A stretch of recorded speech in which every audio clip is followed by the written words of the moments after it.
I'm Jim Cornette, the intellectual threat. Top rope dropping a clothesline right between your chest and your neck.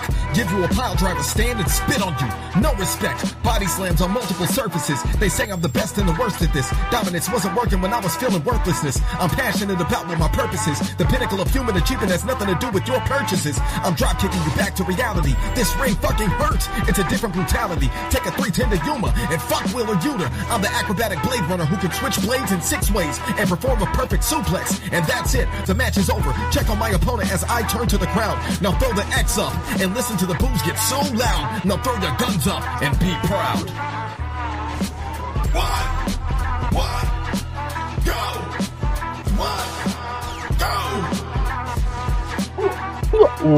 What's up, everybody? It's your boy, L. Brian. That guy right there is Adrian.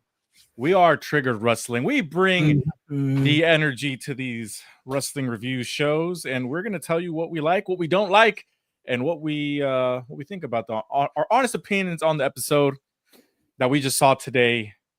How you doing, Adrian? Good. I'm doing wonderful, man. And then, I'm out here to talk about wrestling, but not just the wrestling that we saw here today. The wrestling that has the wrestling news that's happening all around the world. We have Mercedes Moné defending her title in Italy, Rome. We have some contract issues. We have a weird GoFundMe situation going on. We have some people who walked out on AEW Collision. John Cena's last time here in Boston. We have a lot to talk about, Brian. A lot. In this action-packed episode of our Monday Night Review and more. How's it going, everybody out there? Let's start off by we're going to go eventually down the show, but let me just tell you something. This episode of Monday Night Raw is up there with the pay-per-views and the PLEs that we loved and enjoyed of this year. I'm talking better than AEW All In. Talking better than WWE WrestlePalooza for sure. This episode was amazing. John Cena is a Grand Slam champion. Of course he is. We got to see the setup to some War Games. William Regal was there. We're going to talk about a whole bunch of stuff because I'm going to glaze as I usually do. But there are some things I gotta, nitpick a little bit because that's just the type of guy I am. And what a better place to start than asking Adrian what he thought of this show. The show was great, obviously, and sometimes in WWE shows when like the show is getting good, you're so invested, you lose track of time. So again, this was John Cena's last farewell or last appearance in his hometown in Boston. Yes. The segment went well together. The oral farming by Triple H. I mean, come on, dude, give the man his fucking 15 minutes of TV time. You don't have to be in the ring with John Cena. But other than that, I mean, the segment was great. The match was great. The callback to Eddie Guerrero was great. Mm-hmm. The landscape of Triple H is looking fresh and clear, and I see the vision as a 48-year-old veteran is building up and is finally the Grand Slam champion. Exactly. So I want to nitpick that, but I'm going to glaze first. I love the entire opening segment of this show. John Cena, just the crowd erupting when he comes out. Obviously, it's his hometown. They're biased as fuck, but who cares? We are wrestling fans, and that just happens. I mean, shit. I cheered my little tutu off for Maxine Dupree, who's apparently from Sacramento, California, and I had absolutely no idea. So I'm not going to complain about that. What I am going to say is this match was fantastic. Lots of callbacks, like you mentioned, with Eddie Guerrero. This match right here, the first opening match, Adrian, my Baja Blast match of the night. It gave me everything I needed.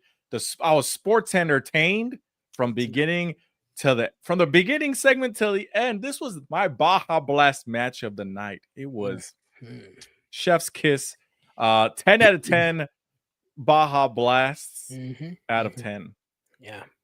Damn. 10 out of 10. Oh, I mean, it is contender for Baja match of the night. It's your Baja match, but I mean, as we are Triggered Wrestling, we like to call it fair and square on both shows. I don't give a fuck who you like. AEW, WWE, Tony Khan, Triple H. I don't care. I'm going to call it even. I can hear you. Oh, no, he's muted. This fucking guy. It's all right. He'll be back. So you guys get to hear me talk for a little bit longer. I absolutely love this match. Anything that involves Dominic Mysterio is fine by me. The crowd, they started booing him just like they used to do when he'd be talking. They're trying to boo him out of the building. This is great. This is exactly what we need in WWE. But I do have a, we made the joke of the new landscape of WWE, which is John Cena winning the Intercontinental Championship. Further up ahead, Nikki Bella, holding up the world title, showing everybody that she wants to be the champion again. So I do see that there are some complaints to be made on this landscape of professional wrestling. But as a wrestling fan, I can look past that stuff and just call it how it is. It's nostalgic for me. I love it. I'm not going to complain at all. I loved it. As I'm complaining, right? I'm telling you guys that that they're bringing the old people back, right? But hey, I loved it. It was very nostalgic. Adrian's having some issues. He's coming in. He's coming out. You mean sports entertainment fan? Fuck yeah, bro. Aren't we all? Come on now, Jeremy. So Jeremy, he had a comment on there that said, "Oh, where was all this energy when Sting won the title with Darby Allin?" And I said, "Well, Sting was like 64 years old when he won the title. So don't give me that, man.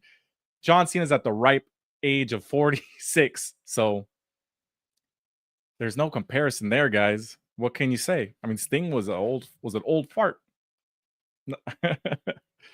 But it was fantastic. I wrote down 8-star banger for this match. This is match of the year. Dave Meltzer better say it is. Cena was only 16 years younger than Sting. Yeah, bro. Fuck. Only? Ooh, I am back. Technical difficulties. All right, so where was I? I don't know. You're gonna talk shit about the match, and I just couldn't. Yes, Brian. Yes, we call it even in both shows. I understand the frustration that some people had when AEW started their pay-per-view in I would say the pre-show. It transitioned into the show.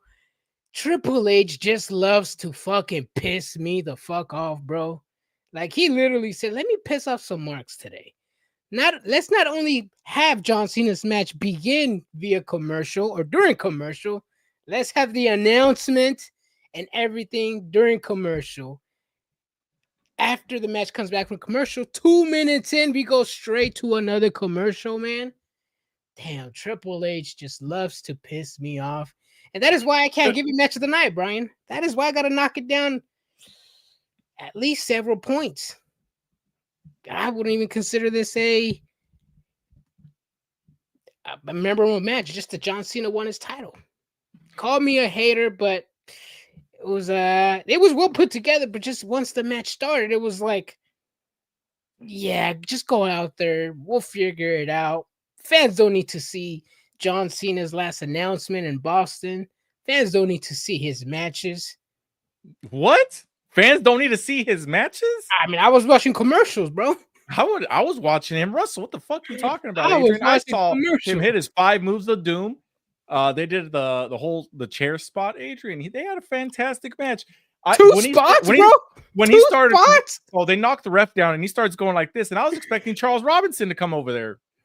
It wasn't. It was some other guy. Yeah, no. But Dominic Mysterio kicks out, Adrian. He kicks out. As a John Cena fan and as a fan of wrestling, I want to watch the match. The match from the beginning to the end. I would have thought, Triple H. You don't even get that in AEW, Adrian. WWE, I mean, Triple H gave us already a shitty run. The least he could give us is no commercial breaks for John Cena's last matches, especially the one where he's going to be a Grand Slam champion. No, because you know what? They can sell those TV spots for like a lot of money when you think about it. It's like Super Bowl, Adrian. People want to see it. They want to see John Cena's last segments. And guess what? If someone's willing to pay $2.5 million for 30 seconds, then they can get. That's fine. This is why the product is shit for this exact reason, bro. This exact reason. The no selling 6-1. I mean, has anybody been beat by a 619 lately? I don't know, man. I don't know. To be fair, you can just turn off the commercials. Just saying on the Netflix. Yeah, man, you gotta pay, bro. I'm broke. You know, That's the title he never won. Why not give it to him on his retirement tour? Seeing this, the fan in me, I loved it. As somebody critiquing, like, I guess what they're doing, then yeah, I mean, he doesn't need it. He could have just gone away, but I do see because they're trying to say he's the GOAT. They're honestly trying to erase Ric Flair from history as being one of the GOATs. That's why, you know, because he's got such a, what's the word I'm looking for? Bad rep outside of wrestling. Yeah, he's got like a bad rep on him. Just with everything from the airplane, that stuff, the drugs, the multiple retirements, the 16 wives. So WWE's trying to erase Ric Flair? Damn. I mean, if WWE wants to erase somebody, they need to erase other people before they start erasing Ric Flair. I mean, they already kind of did. There's a point in time where they weren't showing anything for Hulk Hogan. Remember that? That's true. Exactly. But you know, right now he passed away. Yeah, I mean, it's not really, you can't really clean it up anymore. You got to just honor the character, not the person. You know what I mean? Yeah. See, that's what I'm saying. Like, John Cena is the goal. We've been told that. Let's have commercial-free matches. That's all I'm saying. That's all I'm asking. Apparently, it's too hard for WWE to give us good matches or commercial-free matches. Yep. AJ Paris, you and Adrian got tickets to War Games or Cena's last match. I would love to be at Cena's last match. That is not happening. And tickets to War Games, it is Thanksgiving weekend. That's true. Saturday is AEW event. I don't remember which one it is. Full Gear, right? And then Sunday is War Games, if I'm not mistaken. Ooh. My phone's preoccupied right now. But I think that's what it is. Technically we could go there. It just depends what these Facebook gods bless us with, man. Yeah, it's true. Depends if you guys share this on Facebook or follow us on YouTube and all those social media platforms at Triggered Wrestling. On X, we are known as TRIGG_wrestling. Oh shit, yeah, Full Gear is a 20-second. Oh, even better. Thank God. Fuck my life. Oh, Jesus. yes. I was gonna be like, we're really gonna be watching an 8-hour show. I was already thinking, I was like, fuck, are you serious? Friday, SmackDown, Saturday, AEW, Sunday, War Games, Monday, WWE. I was like, damn, don't get me wrong, it's fine, but it's like, I'm not prepared for that, you know? For a weekend of full wrestling. Exactly. Weekend before things, thank fucking God. Did you get shadow banned again? Because I've been seeing your posts less. Yeah, we probably did. I know why. Why? Because we shared too many videos of what happened during the WWE's and AEW shows. That is true. Yeah, we get less posts, is what I'm noticing. Which is weird. I don't know. It's very strange. It's that new update made it weird too. Yeah, they added this new update and it's really weird. What was that? Oh, snaps. You got blasted on, bro. Fruit Loops. Oh. Bro, you got to throw confetti at you and you be eating it? I'm like, what the I know, I was so confused. They come in here and do everything to me. Damn. Hey, yo. Damn. Yeah. You can invite somebody in that room, bro. He's got the triple nose. I'm dead. As a sports entertainment fan and a wrestling fan, I'm pumped for next weekend. Oh. God damn, bro. I'm sorry, I just got hit in the face with Fruit Loops. What is next weekend again? What the fuck is going on next weekend in terms of wrestling, Adrian? Oh, shit. I don't know, bro. Yeah. I was wondering why I saw less posts from you because now I know. Yeah. What is this? Wow. We stopped sharing last videos too. Yeah. I think we gotta get somebody. I'm gonna message somebody from Facebook to ask them what's going on. Yeah. We haven't got it was weird. Any like big notifications. You know, we're gonna talk about wrestling in just a second. Let me just take a side route because we want to talk about this. We got a message on Instagram because we shared the same memes we share on Facebook, we share on Instagram. Mm-hmm.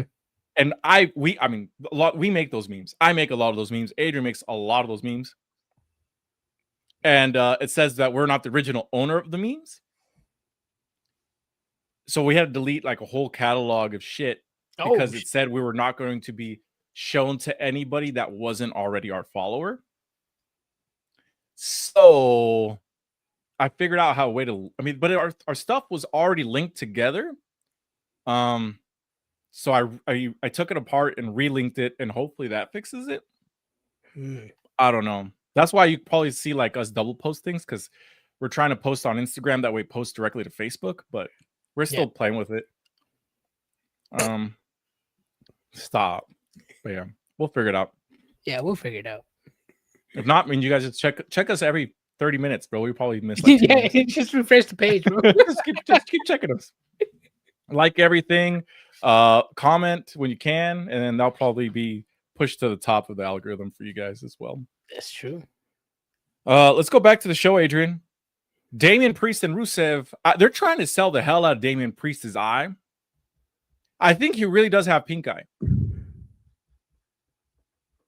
He's got something with his eye. I know they're trying to say he got burned, but today I was like, man, his eye's looking kind of pink. Hey, yo, if he has pink eye, he should be getting the fuck out of that ring, bro. What the? Well, technically, pink eye is not, well, it is contagious, but if you get the drops after 24 hours, your eye will still be fucked up, but you're not contagious anymore. I know this because I have a kid. Two kids, technically, but like a young kid who got pink eye like 3 times in less than 2 months. Yeah, but that pink eye been lasting a long time for Damian Priest, bro. What is he doing? What is he doing extracurricular activities at night, bro? I know he used to be a bouncer, but he may be bouncing on something else. Vice fart in his face or something? Damn, maybe. It's just it's that whole iguana thing they got going on, right? Hey, yo. But either way, it was a fantastic meat match. I liked it. Rusev wins. Do I think the wrong person won? I don't think there's a right or wrong person. I just enjoyed the match, and I would have been okay with Damian Priest winning. I would have been okay with Rusev winning like he did. And I got a fantastic match out of it, and I enjoyed it. Yeah, it's pretty much what it was. Just a instead of a meat match, it was a meh match to me. It was a I thought these characters were gonna give us all what they had, show us that they wanted more, kind of like a Shinsuke Sheamus type of match, but a little bit more than that. This was a very tamed match, in my opinion.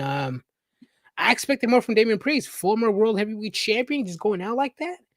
Rusev, I expected more fire from him. He's still down at the totem pole. He's working his way up. Future rival of John Cena. I expected more from them. It was a meh match to me. Honestly, I think because Damian Priest is really injured. Because, obviously he's selling the eye and always touching it, but I think his eye was really fucked up. I really 100% do. And they couldn't get nobody in backstage? I'm sure you could have, but in this situation, it's kind of like what Maxine Dupree did, I guess, 2 weeks ago when she was facing Becky Lynch, that she was sick, couldn't talk. But what am I going to do? Tell them I can't go? True.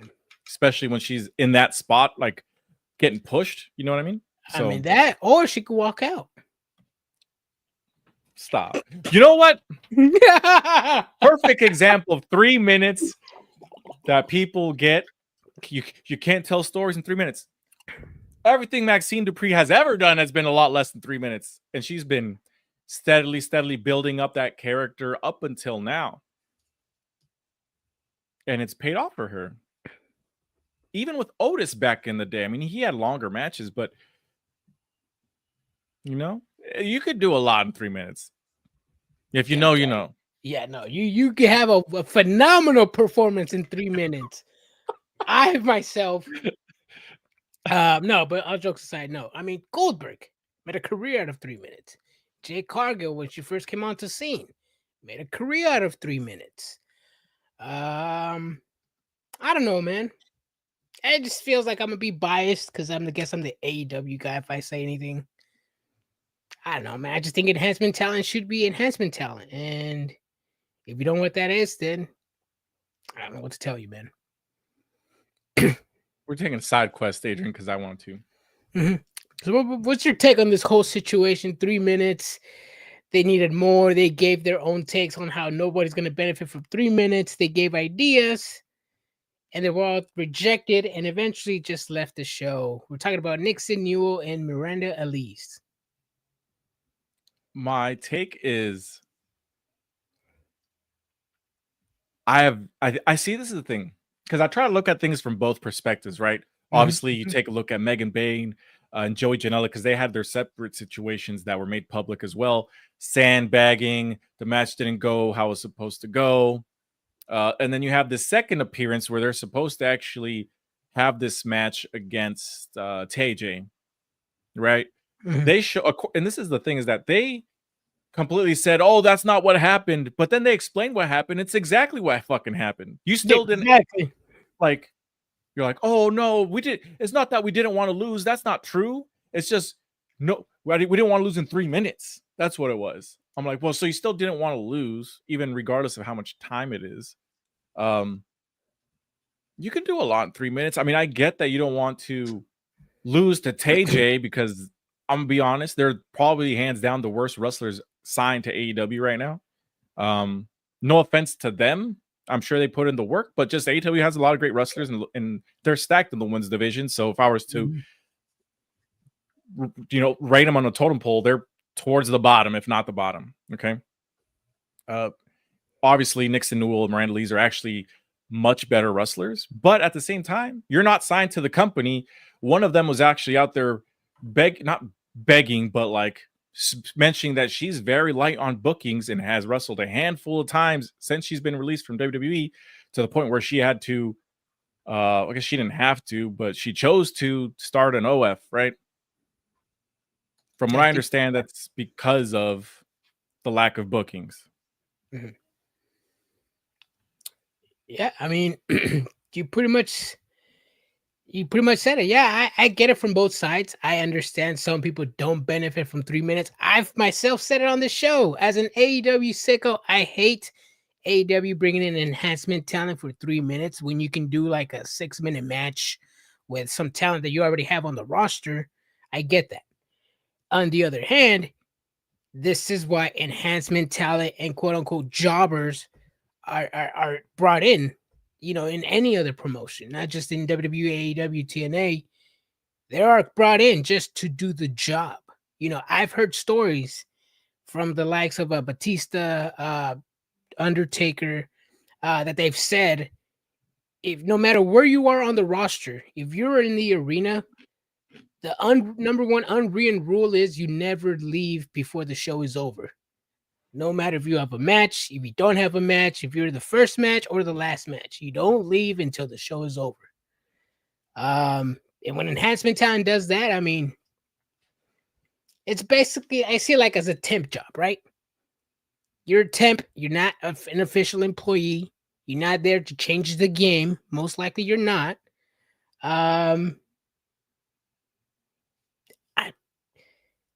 I mean, you can do a lot in 3 minutes. Make your minutes count. Will O'Neill went in 3 minutes. Will Hobb went in there in 3 minutes. You mentioned Maxine Dupree, Otis.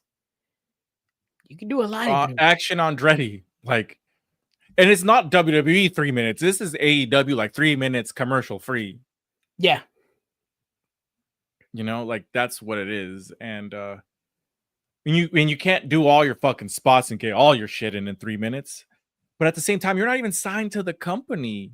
Dude, they literally flew your ass out there, I'm assuming, right? Or you drove there. You sat in catering. They told you, I'm assuming before you even came in, that this was the plan, that you're going to lose to AJ. Are they capable of putting 10-minute matches together? I don't think so. I mean, they're not that great, So I don't even know if they can put a 10-minute match together. Plus it's on Collision in a throwaway match, dude. What are you gonna do? Like, you're not signed to the company. This is your foot in the door. They brought you in to lose, and you don't want to lose. That's crazy. Yeah, and then after leaving WWE, and I don't want to trash Nixon Newell anymore, but it's like, I understand some people's job is wrestling. Even when they leave WWE, they go into depression. They take, Ryback, for example, it's not taking any jobs. He's just supposed to go to the top promotions now. Nixon Newell is not a Becky Lynch. She is not Charlotte Flair. She is not Sasha Banks. She is not Bayley. She's no Nikki Bella. She was struggling to get bookings earlier this year. Now she's not willing to do the job. And then on top of that, she also says that she has 1 year left in wrestling. After that, she's pretty much done with wrestling. Well, she's pretty much done now. Yeah, that's what I'm saying. She's pretty much done with with wrestling altogether. She has like 1 foot out the door. Maybe after this, she probably's got both feet out the door because who's gonna book her? You know what I mean? Like, shoot, you're not reliable. What you think you're Mercedes Moné and an indie promotion's gonna call you up so you can take their title? I mean, if you were an indie promotion, Brian, let's say you had $25,000 to play around. Would you call Mercedes Moné? That will give you maybe 100 tickets, 200 tickets, whatever, how much your promotion sells, or Nixon Newell? If they were the same amount of money, obviously it'd be Sasha Banks. Yeah. Oh, yeah. Mercedes Moné, but they're not. And at the same time, I mean, I wouldn't bring in Nixon Newell. I just don't think she's that. I don't think she's a draw, and maybe that's why her lack of bookings. And you got to start from the bottom, right? Like Matt Riddle got released, and he was not charging top dollar amounts. Like he was from the Indies, so he knew what to charge. You know who has been impressive lately in the Indies? Shotzi. Exactly. Perfect example. Shotzi's a fucking perfect example, man. She little booking in WWE main roster. She was barely on TV. NXT, she had some light. Then she got released, and then what now? And then now she's all over the indie world, starting feuds. All pretty much the face of GCW nowadays. There was another person. Who was I thinking about besides her? I don't know. I'm going blank. You're going blank. It's okay. It's all good. But either way, I mean, I don't understand what their plan was. Like, oh, it's okay. We're gonna leave. And what's your plan? Like, we just don't want to lose. You don't want to lose in 3 minutes, so I'm just gonna go back, hang out. This is all gonna not be coming out. Like, come on, bro. Yeah. And then we have a lot of comments too that we got to answer as well, man. We have hey man, I lose to TJ in less than 5 minutes, and they did that double booty attack on me as well. I mean, not a bad way to go if you ask me. Death by snoo snoo. Death by snoo snoo. I don't know, man. I don't know what their goals were. Yeah, my take on it is I don't care. People were complaining like this when Chelsea basically squashed Julia in a minute. People were complaining. Yeah, they were. People were complaining. But this is exactly the thing I'm talking about. Julia's a great wrestler, and she did the job. Mm-hmm. Yes, exactly. And I don't think it diminishes her at all. I mean, losing Chelsea Green's not a bad thing. Chelsea Green, if anything, is one of the best draws in the women's division, period, let alone on SmackDown. It's part of the new landscape of WWE. Yeah. I mean, according to WWE, in WWE's eyes, obviously, Chelsea Green is a better wrestler than Julia because she's the character, the gimmick, the draw. Yeah. And I agree with you. Yeah, all jokes aside, joking with Julia, her title run was bad. So, I mean, losing to 1 minute, 2 minutes, she's going to come back again. Exactly. She's going to come back, and it's whatever. Honestly, it's whatever. Like, if they would have just jobbed, like, no one would have cared. No, literally nobody would have cared. Nobody. Be like, oh, these two over here losing to TJ. Like, nobody would have cared. I remember now. One incident that happened actually in AEW. And it sucks. I'm a fan of him. Jonathan Gresham. He walked out on AEW as well. Allegedly, he went and yelled at Tony Khan because of the way his booking was going. And I guess Jonathan Gresham said, hey, I'm one of the top 10 best wrestlers in the world. How are you going to book me like this? Mm-hmm. He walked out on the company. I like the guy. I love him. But I mean, where is he at now? You know, he's not in a stroke. Yeah, I mean, but before, I mean, this was back in 2020 when he walked out on AEW. Yeah, different circumstances though. Yeah, But I mean, he Like, still walked out on a completely. he still walked out on a company. But after that, he never really got his momentum. He was never that Jonathan Gresham that he once was. Yeah. I think after that, his stock kind of fell a little bit. But I mean, some real ones are still there for him, like myself. Well, going back, just because we're talking about it, I know we're eventually going to go back to WWE Monday Night Raw review. Let me just circle around there eventually. Jonathan Gresham was at the time, he was the last Ring of Honor champion, right? Tony Khan buys the company. What's the first thing he does? I think he gives the title to Bandito. Yeah, he makes him lose the fucking title. Like, I'd be pissed too. I really would, especially because Jonathan Gresham at that time was a hot star, even if he was 5'6". Thank you. He is undersized. I get it. He knows it. We all know it. But hear me out. At that point in time, he was a draw still. Yes, he was. He was. So, yep. He held some power. And unfortunately, you know, I mean, he went to TNA, he did a couple other shows, and then, yeah, I mean, it happens. But at the same time, I don't think he made the wrong decision. He bet on himself. This is completely 110% different than what's going on now because, I mean, I've seen Miranda Lee's. She gets booked. Nixon Newell, not so much. She's out there saying she's got light bookings, and you get this, and you decline it completely. Yeah. Yeah. Career suicide. Career suicide is a good way of putting it. Yeah. Let's see. Kayla Adams says, it's not a job. When the finish is coupled with the outside distractions and the challenger winning with feet on the ropes, that's different than a 3-minute limited to 0 offense and get washed clean. They were going to get offense in. I bet you 110%. Even fucking James Ellsworth got offense in. So don't give me that nonsense. They would have gotten some shit in, not all their shit in, but they would have lost. Yeah.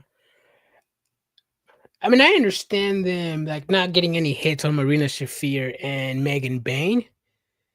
See, I went back and watched that match because obviously the match was sloppy, but it was sloppy for different reasons. It just feels like they just weren't connecting. They didn't know what was up next. It felt like they didn't even choreograph their match. Go back and watch if you have time. It's a completely different match now that you know everything that's happened. I mean, sandbagging opponents and doing this, I'm like, bro, what? It's locker room cancer before they even get there. Exactly. Claudio, that was the person. Claudio was also hot as fuck at the time with the crowd. So it was, because he was fresh off his WWE run. Oh, yep. Yeah. According to Jack Swagger, FTR tried to tell Tony Khan no, and Tony Khan told him, I don't care. I'll put you in a 6-man tag and you'll like it. Also, I don't think I remember saying it last Wednesday. They call themselves FTR, the Living Legend Killers. Motherfucker stealing my boy Randy Orton's shit. Yeah. Who they did that to? Was it Steamboat or something? Was it the Rock and Roller Express? I think the Rock and Roll Express. I don't know. All I know is that they were trying to do that to Edge and Christian. Yep. All right, so we finally circle around to the 3 minutes of Maxine Dupree. She is finally ready. She says, you know what? I will never be ready because ready's not a feeling and I can train forever. So she's getting a world title shot at Madison Square Garden. You know what that means, Adrian? Yes. What does it mean? Time to fucking put the rocket boosters on that chick. She's winning the WWE Women's Intercontinental Championship. Damn. See, after talking about all this and we started with Maxine Dupree's 3 minutes, you said Madison Square Garden. I'm like, damn. From 3 minutes to Madison Square Garden? God. No, not time out. I know. From being a ballet, the sister of a dead fucking gimmick, Adrian. Yes. She was brought in because LA Knight did not want to be Max Dupree and it was failing. Should they bring in her sister for some fucking reason? It's never explained. Then the Maximum Male models get fired. Then LA Knight becomes LA Knight and he goes on his own fucking thing. And she starts there from nothing, Adrian. From nothing to this. Yep. Just making her minutes count, bro. Damn. Maxine Dupri may probably not win the match, or she might, depending if AJ Lee finally shows up to work. I would not be surprised if Maxine Dupri wins the title. In fact, I would actually want her to win the title.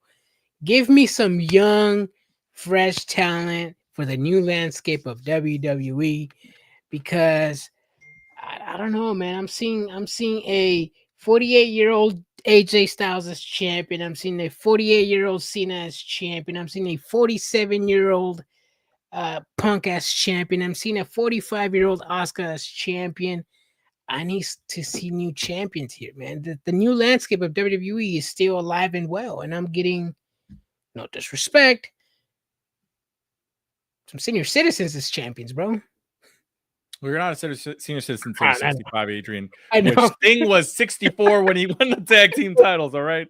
So I don't want to hear shit. Okay, that motherfucker was getting AARP shit in the mail for like 3 years before he won a title, okay?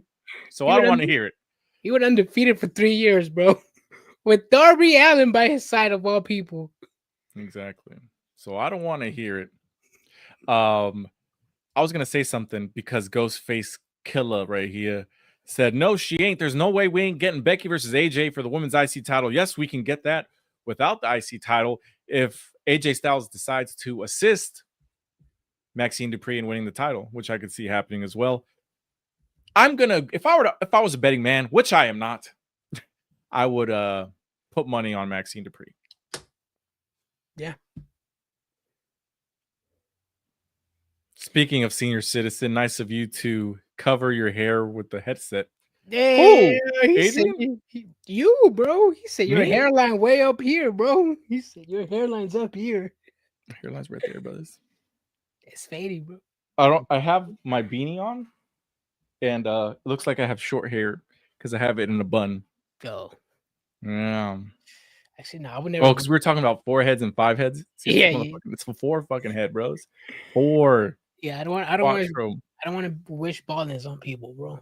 Mm-hmm. My brother's going bald, so I'm just like, that shit better not come to me, bro.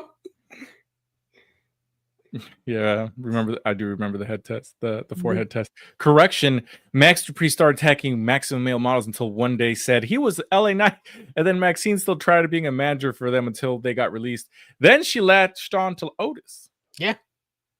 Well, technically, she joined Chad Gable somehow because she wanted to be. She wanted Otis. She wanted a body, a model, and Chad Gable. Oh, you're right. Because I remember that because he was Otis. Yeah, Otis. Yeah, because they were backstage, and she was like, "Oh, who is that right there? He's perfect for a model." And then Chad Gable thinks it's him, but it's actually Otis. Remember, he was wearing the blazer with just sunglasses, fat ass belly sticking out. Yeah, he had like the fucking just the bow tie and the cuffs. Yeah. Shit. Yeah. She was in the back and forth argument every week with Gable over Otis. Yep. Yes, I remember now. But either way, that was still less than 3 minutes, right? Fast forward, what, 4 years, 5 years? Look where we're at. Yep. Exactly. She wanted a body, and she chose Otis. Mm-hmm. Moving on, everybody. If you guys got any questions, concerns, comments, let us know in the chat box, and we'll try to get to it as soon as possible. Once again, we always prefer for you guys to follow us and watch us on the YouTube app at Triggered Wrestling. But if you can't, I appreciate it either way. Yep. We're on our way to get to 1,000 subs, and we're at 915. Oof. So we'll get there hopefully sometime soon. Hopefully before the end of the year. We're on our way. Hopefully. We are on our way. And the way you can help us is by letting down some comments and shares and likes and all that stuff. And go back and watch your fucking interview videos, okay, everybody? All the goodies and stuff. Speaking of interviews and the perfect time of making your minutes count, go watch our interview with Sam Adonis, brother of Corey Graves. He gives great advice on what wrestlers should do and what they shouldn't do on how to work in the business. Pretty much laid it all there. He's like, wrestlers should not be saying no to bookings. You know, and they should also be hitting the gym. They should also be hitting the gym. They should be putting up the ring. They should be putting down the ring. No matter what your pay grade is as a wrestler, you're never too good for the little things in wrestling. Exactly. Oh, they got jokes. I'd rather watch on Twitch so I don't see that forehead on widescreen. Damn, she got you, the bro. disrespect. Keep in mind, she was doing the backwards worm for so long, she was always considered a 3-minute match character at the time. She's still a 3-minute match character, probably, but actually, no, her last match was probably like 5 minutes, and that shit was still good. Remember 3-minute warning? But that was because if they were in I know. talking for I know. yes. Exactly. True. CM Punk promo. I'm not gonna come out here and wait for some punk to interrupt me. I'm just gonna call you out. Logan Paul, get your ass out here so you can get this ass whooping that you deserve. He calls him out. He comes out. The Vision comes out. Jey Uso and Cody Rhodes make the save. War Games. So it's Logan Paul, 2 members of the Vision. It's I think all 2 members of the Vision, Logan Paul and TBD, I guess. Because it's Jay, Cody, and CM Punk. They could do just a 6-person fucking War Games. But see, this is the thing that kind of fucks it up is because Seth Rollins got hurt, right? This is some lazy booking. Yeah, I mean, that's just randomly. Wow. I mean, you have a couple weeks to build it up. You don't have to announce the match right now. You don't have to give me opponents right now. You can still set the breadcrumbs, plant some seeds, let us know what's going to happen. Let us know potential opponents that are going to be on the match. Announcing it, I mean, I don't know if that was by design or because of Seth Rollins is injured. I don't know, man. I mean, just seeing how bad Blood and Guts is being booked on AEW, and then just going to this side, I was thinking WWE is going to do a lot better. Maybe they were going to learn from the other company's mistake. And then having to announce the War Games match backstage. Oh, Brian, as an entertainment fan, you know that should have been front and center in the arena with the fans, like how Rhea Ripley said it. Yes, you could have probably only announced one match, announced the women's match next week, or announced the women's match this week, announced the men's match next week. It was like ChatGPT wanted to put a lot of things in one show, and then just the John Cena segment took 1/3 of the show, and it was just like balled in together. It's like, all right, cool, let's just create something. Which is why I call it a PLE. This is a PLE level episode, Adrian. I'm okay with the backstage segment announcing this because he had to have William Regal somehow. I mean, he was not just going to come out to fucking say War Games, although that would have been cool. No, but William Regal should be saying it front and center as entertainment and for the pop value and for everybody at home to be like, oh, this is how you perfectly build a match. It should have been done in the ring. Backstage, just off him coming on from the dark. War Games. Like, and you go back, creeping back, you skedaddle back to the shadows, William? Yeah.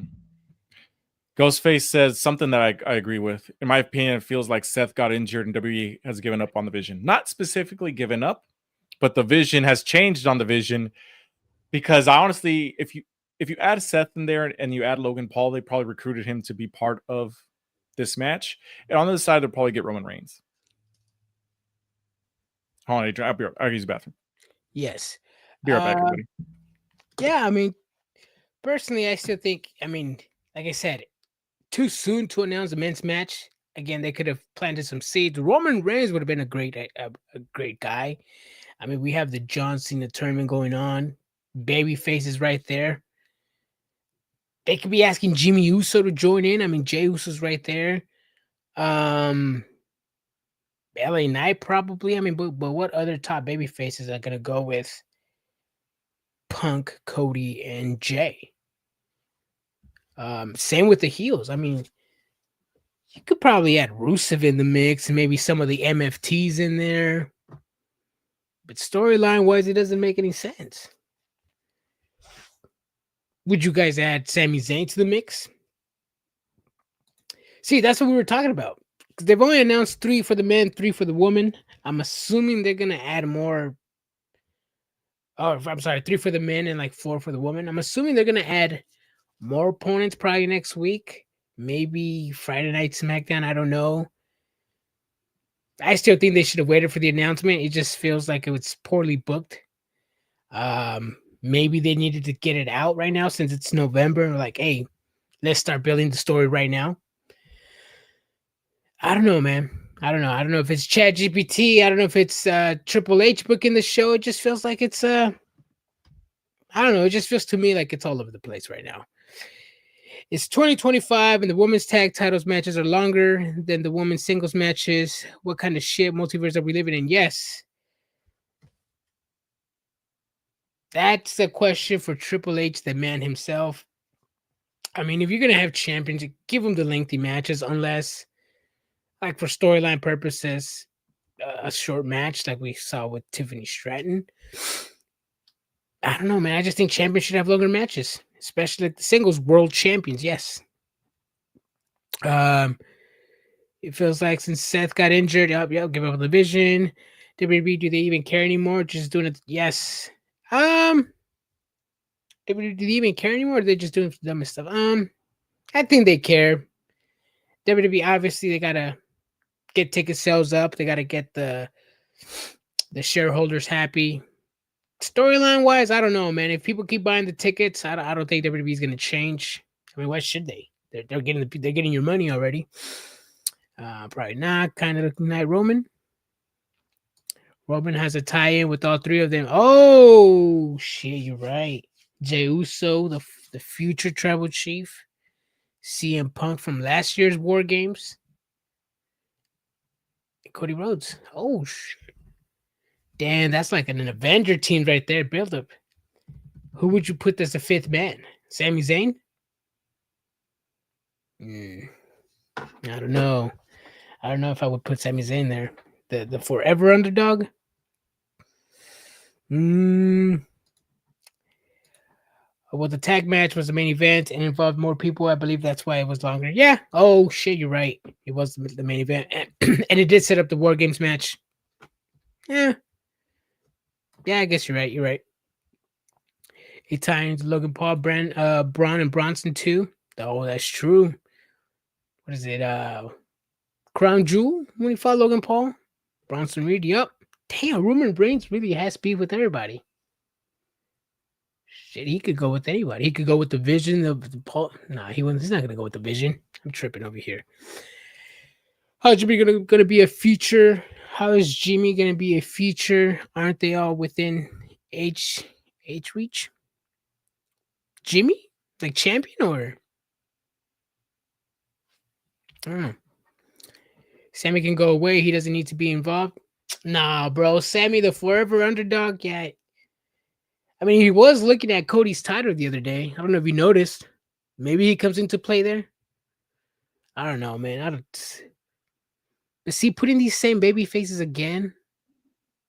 I mean, isn't it going to be repetitive? We're talking about adding more people for the baby faces. We've said. Well, there's only 3 versus 4 right now, right? Yeah, 3 on 3 actually. We said Jimmy Uso might get involved. Sami Zayn. Sami Zayn's not cleared, and he's doing something else on SmackDown right now. Well, you're right. So what is it? Just going to be Raw wrestlers then? Yeah, it's going to be Raw wrestlers. I mean, LA Knight might be somewhere, but see, that's the other thing is LA Knight's got a match on SmackDown in the tournament against a TBD opponent. So I don't know if LA Knight will be involved. See, Elijah Johnson says Punk, Rhodes, Uso, Knight, Roman, maybe for War Games. I don't know about Roman. He got beef with Punk. Roman got beef with Jey Uso too. He has with Cody Rhodes as well. Yeah. LA Knight. I don't know. I need to see LA Knight turn heel in like a cool like Stone Cold Steve Austin way. He's still gonna get cheered, but like, or like in a Drew McIntyre way. Depends who he attacks though. As a heel, depends. If he attacks the likes of Aleister Black, okay, yeah, he's Oh gonna no, be. it's not gonna be. He's gotta attack CM Punk. And he, That I really? mean, he would still be like a tweener. He's doing heelish things, but still being babyface. Versus someone else who's like an anti-hero kind of character. LA Knight attacking CM Punk. I can see it. I can see. I can just see the landscape right now. 45-year-old versus a 43-year-old for the World Heavyweight Shut the Championship. fuck up.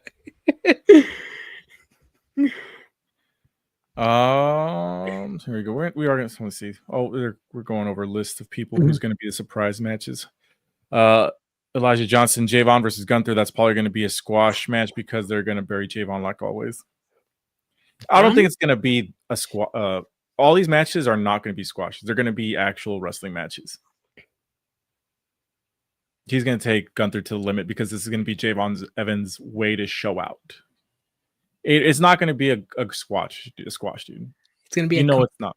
It's going to be a competitive, predictable match, and sickos do not hate competitive. It's going to be a sicko match for sure. It's going to be a sicko match. No shade here. Javon Evans obviously is the future. I wanted to see young talent in this unction tournament because that's what it looked like to me. It looked like an unction tournament. I mean, you have some of these people with like some of the youngest years. I mean, you have Sheamus 47, Shinsuke 45, Rusev 39, Priest 43, Uso 40, Miz 45, and LA Knight 43. Like, where's this young talent? John Cena said in his promo. It's Javon Evans. He said, because he said it's a lot. It's going to be people I have history with, people that are young and up and comers, and some few surprises. So right now we're seeing the majority of people he has history with, and you see other people like LA Knight, who's never faced John Cena before. Who else? Did Shinsuke fight John Cena? I have no idea. I feel like he probably would have. Probably fought him, but I think Shinsuke was mainly like with AJ Styles. Yeah. Dean Ambrose wrestling. Yeah. And maybe he should pass with Cena once, maybe, but like a feud, I don't remember. Yeah, but no, and then we got Javon Evans, and then obviously, I do think that Joe Hendry's going to be the one on SmackDown. That's why he specifically said, I'm not going to say his name. He's going to be surprised, right? Yeah. Because if he says his name, then he's got to appear. So I think SmackDown versus LA Knight is Joe Hendry. Yeah, we need Joe Hendry. And I think Monday versus Solo Sikoa is going to be Matt Cardona. It's in Madison Square Garden, Adrian. It's got to be somebody big enough. Matt Cardona, I can see it. I mean, but who? If it's not Cardona, let's say Randy, maybe Randy Orton. I would not mean, versus Solo Sikoa. Is this also Madison Square Garden? Maybe it's Roman Reigns. That would be dope. I mean, don't get me wrong. I like Matt Cardona. You mentioned Madison Square Garden. I'm like, okay, now I'm getting more names. I mean, yeah, because you got to realize that this is not just it's Madison Square Garden. What if it's fucking Dolph Ziggler, bro? What if Triple H the hell out of this and gives us Dolph Ziggler, Nick Nemeth? I'm here to show the world. I'm here to show the world. Come on, bring it on. Boom, boom. I don't know. And then CM Punk beats him up. Our first ever Gunther versus Roman match should not be in a tournament. I would be okay with that, to be honest. With zero build-up, zero storyline. Yeah. It's a tournament, bro. That's the build-up. It's in a fucking tournament, Adrian. God. Why are you going to have this banger match on a random ass tournament? That's probably not going to be a banger match. On a random ass Monday night? What kind of dumb booker would not build this match for 3 months? God damn. See, this is why I like trolling WWE fans, bro. They don't hate AEW. You guys really don't. I don't. I really don't. You guys hate WWE. You guys just afraid to speak on it, bro. It's in a tournament. That ain't no damn build up. I didn't say it's a build up, but there's a built-in story because the story is in a tournament. Yeah. That's the built-in storyline that AEW loves to use all the time. Or the other one they like to use is here's $500,000. Go fight over it. Could be Obafemi. Nah, it's not Obafemi. It could be. I mean, it has to be. See, now I'm stuck on Randy Orton or Roman. I still wouldn't be upset if it's Matt Cardona. What if it's the other way around? You get Matt Cardona on SmackDown. You get Joe Hendry at Madison Square Garden. Ooh, I would love that because Matt Cardona could lose against LA Knight, and that's fine because he's broski down for the Hoskies. Mm-hmm. Apparently, you cannot say broskies before Hoskies on Facebook because you get banned. I found out. Oh, yep. I found that too. You can't say broskies before Hoskies. You can't. It's not even a word. That's really not. But apparently, Facebook knows what it means. Damn. SmackDown. I'm leaning towards Matt Cardona now and Joe Hendry at Madison Square Garden because he's fucking Joe Hendry. Like, you know, again, no shit to Matt, but it's Joe Hendry's bet. He'll deliver the pops that the King of Pops will deliver. You know. Exactly. Wait, just a thought. What if it's Mr. Iguana? I would fucking piss myself of embarrassment. It can't. There's no fucking way either of these could be Mr. Iguana. It's Iguana in the last time in that is now tournament. Damn. That would have been waste of a spot, bro. I'm okay with him being in the tournament. I'm not okay with him being the fucking surprise entrance at Madison Square Garden, bro. I would be like, fuck this shit. Just throw my table in there. I've said time and time again, I don't hate AEW. I hate the sickos. I fucking hate that too. That's a grade A take right there. I gotta give it to you. Yeah. Tommy Invincible. Oh God. Dude, okay, timeout. We're gonna go back in time to when Danhausen was the hot fucking internet thing, right? Everybody's just like, oh, Danhausen this, Danhausen so funny, Danhausen that. And that's what Tommy Invincible is to me. I have no idea who the fuck this guy is except what he looks like. I don't understand the gimmick. He has Invincible on his back. That's in the tattoo, big ass letters. I know. He does this. I don't know. That's all I know, bro. That's all I know. Exactly. I don't get it. Is he a good wrestler? I don't know. I don't get it. Some of his matches on YouTube, but I mean, obviously, matches don't tell you the gimmick, so I'm lost in that too. Someone got to tell me something about Tommy Invincible because I don't get it. Same way I didn't get Danhausen's very nice, very evil. I didn't get that, and I still don't. And then I remember when he signed to AEW, I'm like, damn, they be signing anybody. He's a cool dude. No offense to him and his gimmick. It's just I didn't understand it. I mean, they brought in the pizza guy for like 4 different ways. Okay. Iguana versus Gunther would cook more than Gunther versus Solo. Facts. Joe Hendry's likely on his way to WWE anyways, so I can see it being him. Yep. He's on TikTok as well. He just has lots of moves that WWE wrestlers use. Oh, nice. It's a juggalo thing. Invincible? He's a juggalo, I think what they're saying. No, that's what I'm saying. Like the Invincible's the juggalo? Damn. Is he the world champion at Juggalo Championship Wrestling? That Russo's promotion? Yeah, it is. He just has lots of moves.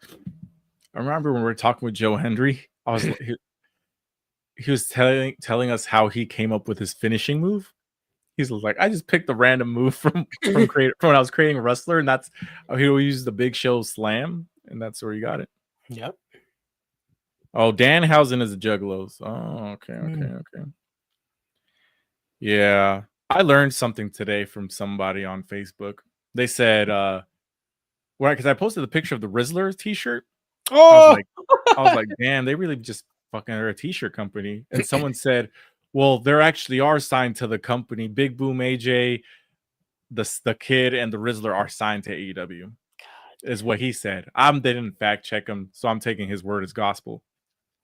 But if they sign, bro, I wouldn't be surprised. See, this is what I'm saying. I wouldn't be surprised, and it's funny. And I'm sorry that I had to bring up the situation with Nixon and her girlfriend, but this motherfucker signs everybody, bro.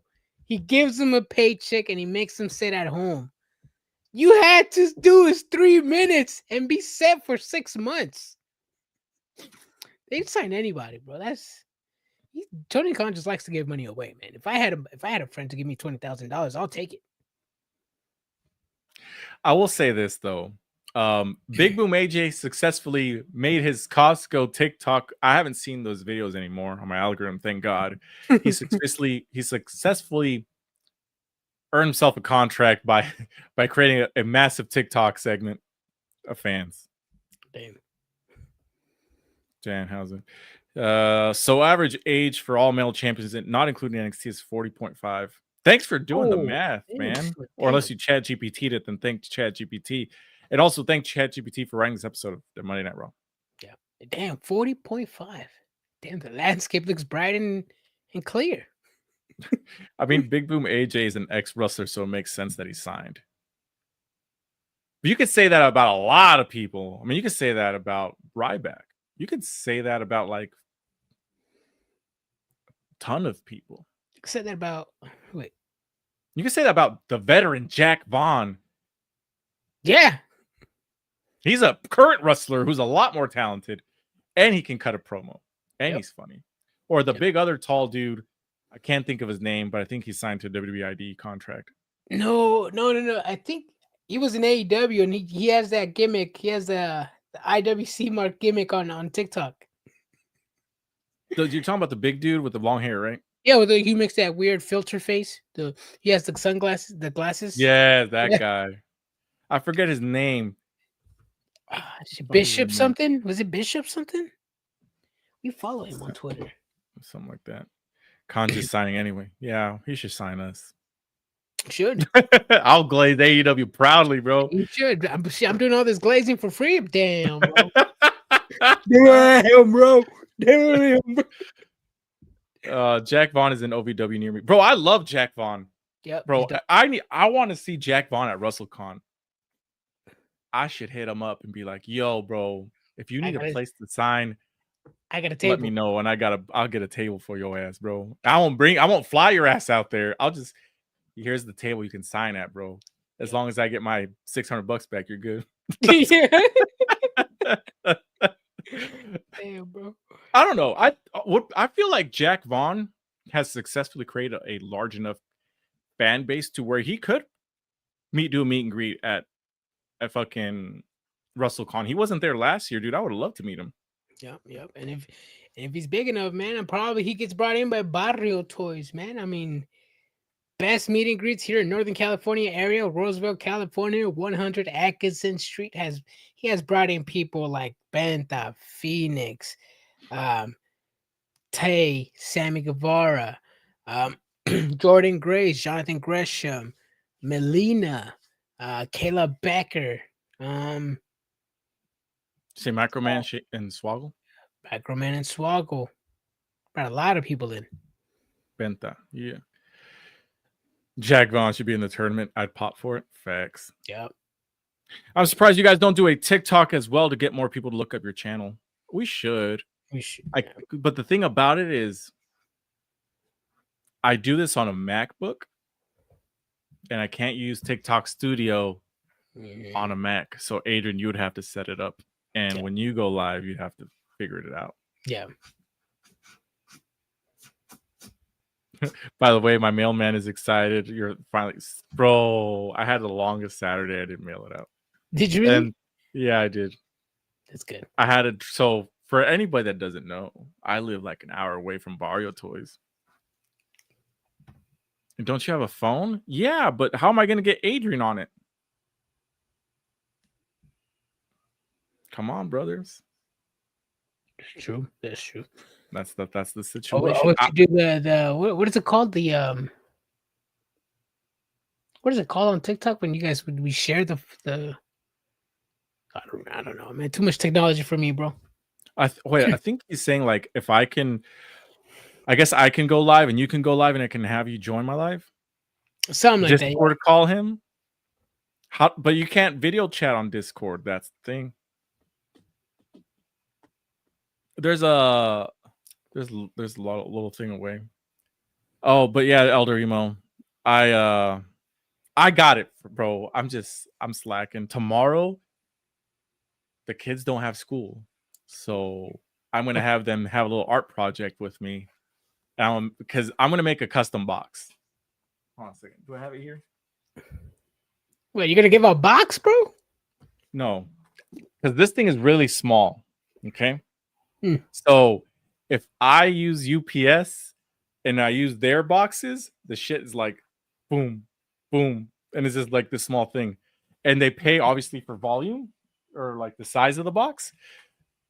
So to save some money on mailing it, I'm going to cut a box and make a custom box for it. Yeah, you can do that. Yeah. What is it? The Conan? Maybe. No, you had it right the first time about going live on TikTok, and then Adrian can join you and you can invite him. Yep.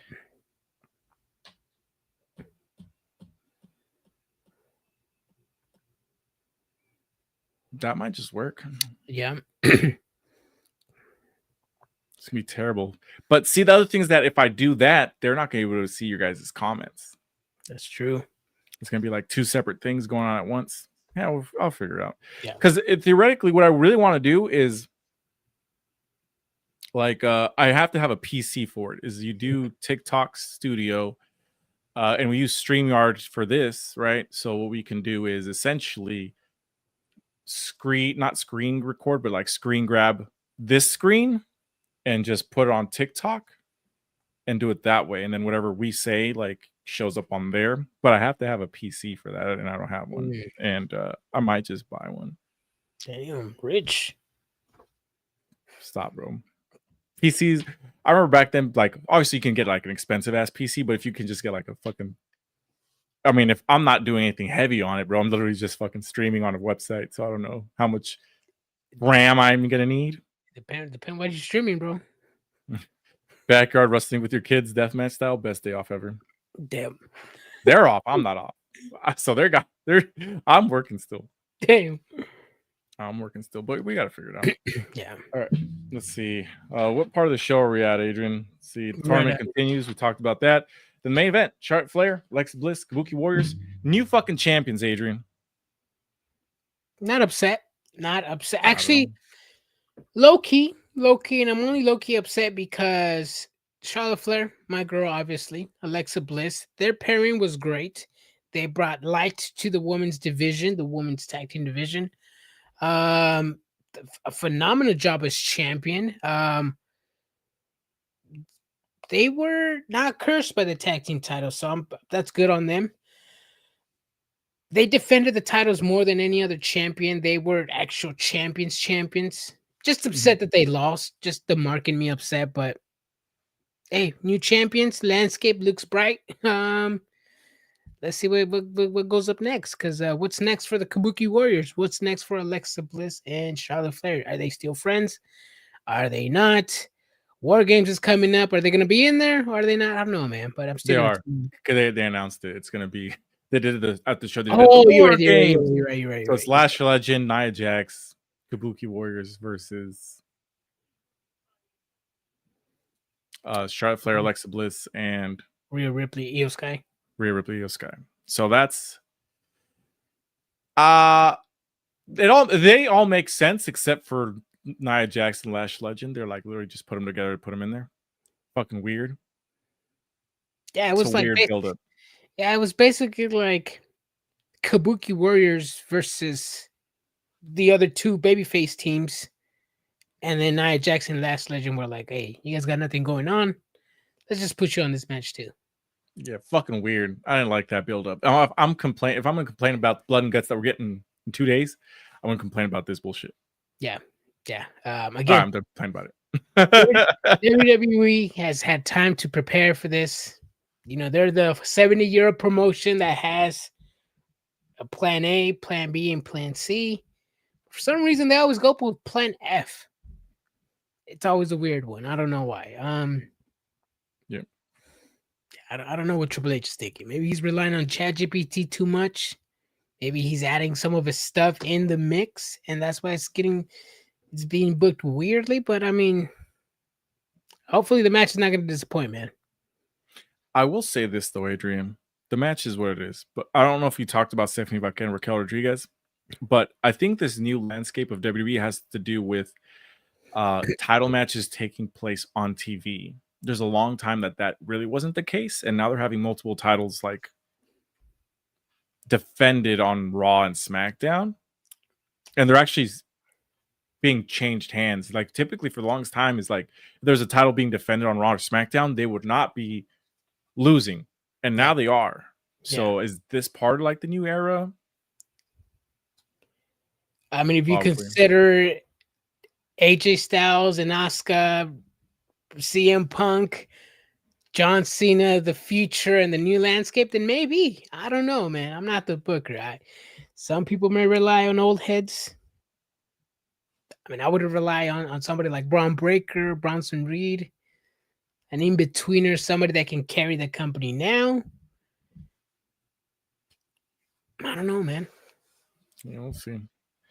Derek says, he said, Nate said, well, let's go this one. Keep in mind, this go around, AW had more build up to their blooded guts than WWE had for the War Games. Prove me wrong. No, you're right. Yeah, That's you're completely right. Well, except for maybe the Vision one, because that one was kind of coming. It's just Seth Rollins got hurt. Actually, to be fair, AEW actually they hinted at their women's War Games match a lot sooner than the men's. But obviously some injuries here and there were obviously pushing it back until, last week? It just got randomly put together. Yeah, and they added Toni Storm just for the fuck of it. Yeah.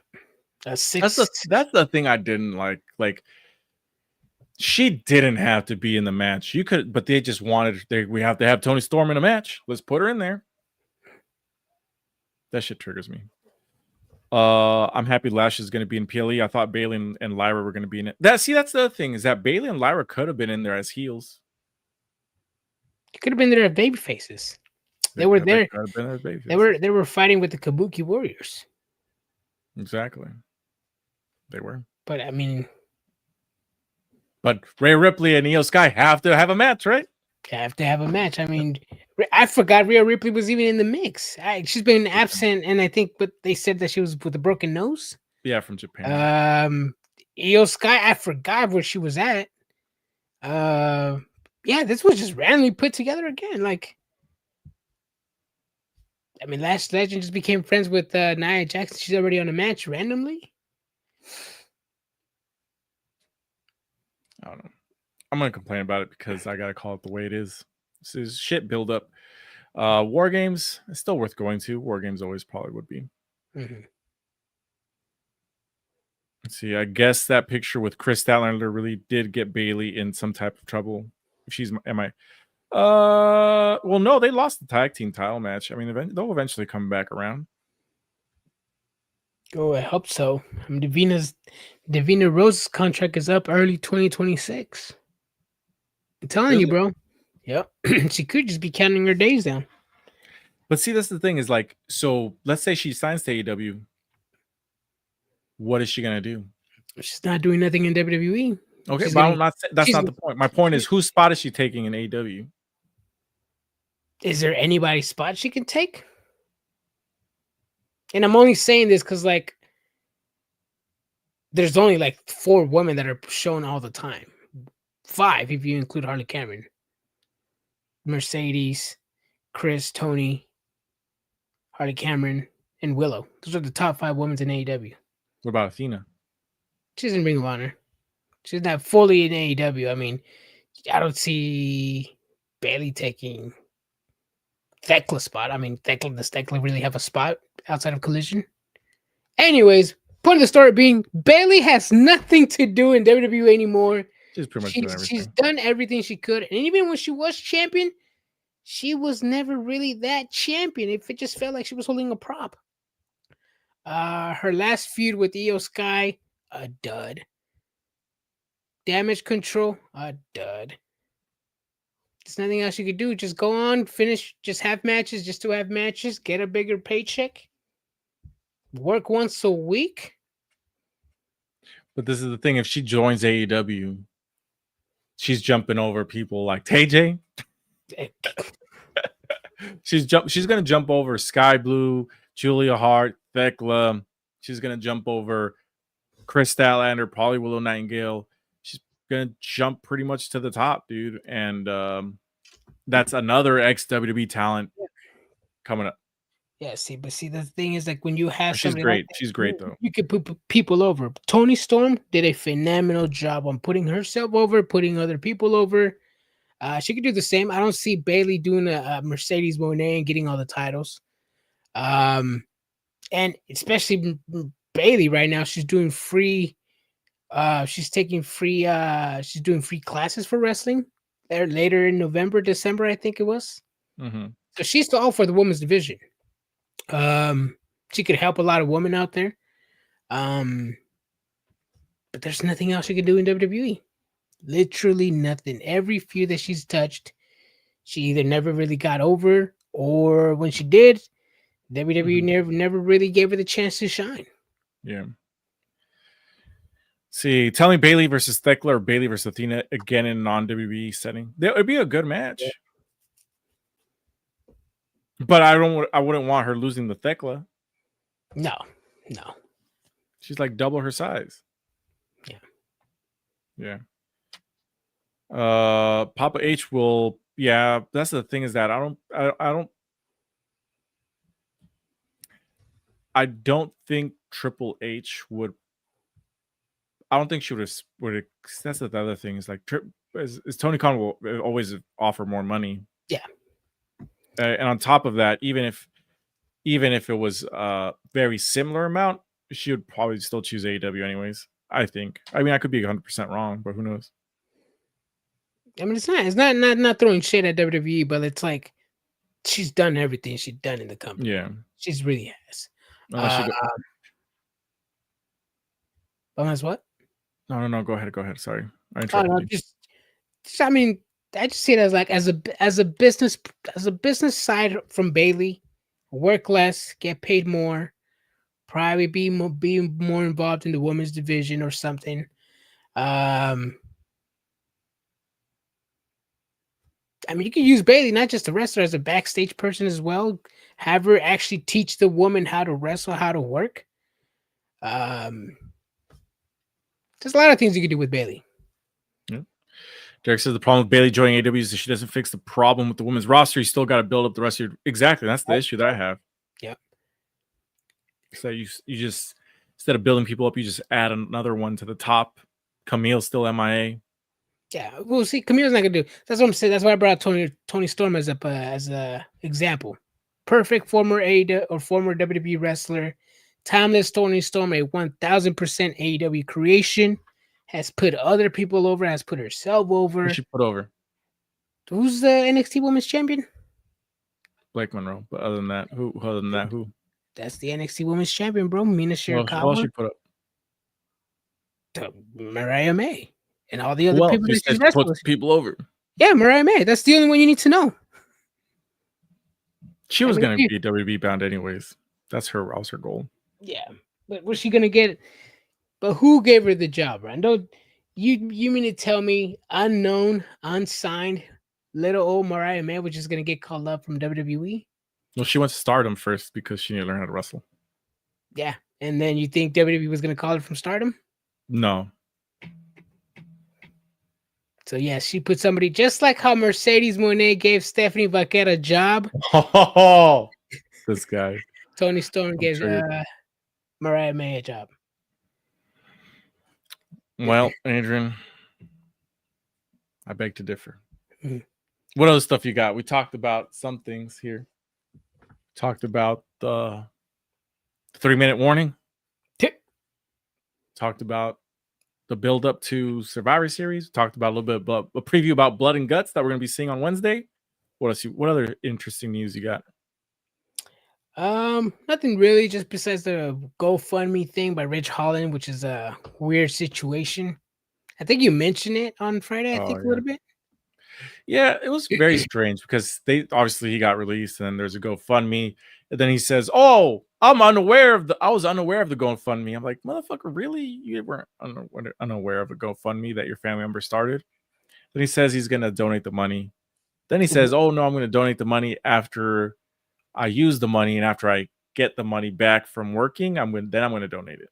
Yeah, he said He's using it like an interest-free credit card. Yep. Basically, when I'm back on my feet, I'll give it to money. I'll give the money to charity. And I'll be honest, people are gonna forget. I don't think he's donating the money. Yeah, people are gonna forget, bro. Honestly, I forget a lot of shit. You've seen me. I've had a conversation like with my wife, like, "Oh yeah, we should watch this movie later today." Adrian, you want to go watch the movie later? What movie? That happened to me last Friday. It was Friday, Yeah. Thursday. It was 4:45 p.m. and I'm just chilling, having a grand old time. And my wife texts me and says, "Get on Zoom." I was like, "Huh?" She's like, "It's your daughter's doctor's appointment. You got to get on Zoom." I was like, "Oh shit, it's right now." I had it on my calendar, on my written calendar. I had it as a calendar on my phone. There was text messages. I reminded myself. I still forgot. Yep. It be happening, bro. It happens. Wild. But you know what, Adrian? I damn well know somebody started GoFundMe in my honor. Damn. So if you guys see a GoFundMe out there, it's not for me. Next thing you know, Yodo's out here doing a fucking GoFundMe for Brian for no reason. They're gonna be like, "That motherfucker owes me money. What do you mean he needs money?" Anyways, ADHD is a motherfucker. Am I right? I don't have ADHD, man. Maybe I do. I think I do, bro. I got some, bro. You got Get the fuck out of here, bro. Get the fuck out of here, bro. Get the fuck out of here. They're like, what is it? He's like, he's got obesity. Obesity. Obesity. Oh shit. Oh fuck. I'm donating to Brian before Rich Holland. Did Ryback ever have a fucking GoFundMe? I don't know, bro. Fucking Ryback. He apparently, speaking of TikTok, he goes on WWE's TikTok channel, and on their videos, he just keeps posting "Feed me more, feed me more." He's siding with CM Punk on Twitter issues now. Doesn't he hate CM Punk? Yeah, but I mean, Triple H once said, "You can always come home." And Ryback is like, "Hey, yo, my key's not working for this house, bro. Let me in." You know, speaking of always being able to come back, I love Braun Strowman's new show. Yeah. That shit is fucking great. It's good. I'm surprised. That motherfucker should be a host on fucking the cooking channel. Yeah, he's a good narrator. He talks good about the food. Normally, you know, when you just see random people talk about food, they're like, "Oh yeah, it's delicious and it's great and it's spongy and the consistency of this and that." It's like, oh, you're just saying the basic things. Mm-hmm. Nah, bro, Strowman knows, like, he knows what he's talking about, bro. He knows. No, he does. He does. It's entertaining. He's got a personality and a character that's like comes off as genuine and lovable. Mm-hmm. Plus, he's just got that on-screen persona presence of just being fucking ginormous. Yep, I like it. Melina joins him in a live stream sometimes on TikTok. Fucking Ryback? Damn. I did see Ryback doing TikToks, joining other people's lives. We should be on TikTok. Let's invite him. Oh, fuck, Adrian. Well, any final thoughts before we head off and go to bed and just have a good time to rest up before Blood and Guts? Nah, man, I'm excited for this war, Blood and Guts, men's and women's. I'm trying to see some good matches. Hopefully we don't get too much blood, or at least too much, I don't know, too much brutality. Gore. I don't know, gore. I don't know what to say, man, but you never know. John Moxley's in the mix. So Darby Allin's in there. Darby Allin's in there, so you never know. Anything can happen. Anything can happen in this world we call wrestling. Well, everybody, we'll be back Wednesday to discuss. Final thoughts. Be ready for hardcore spots. Mm. We'll see. Who's jumping off the cage? Darby Allin. Darby Allin. See, this is remember, was it last year when it was Darby Allin and Gabe Kidd at the top of the cage? I think so. I thought Gabe Kidd was just gonna choke him out. You know how like they do the hanging spot? Yeah. And he was just gonna like let him go and just toss his ass. Yeah. Just spilled water all over the place. That's what I thought. He was just gonna like just toss him out instead of like. Yeah. We'll see. I think he's gonna do some crazy spot again. All right, everybody. We'll be back Wednesday to discuss Blood and Guts. Till then, stay triggered and see you then. Deuces, everybody.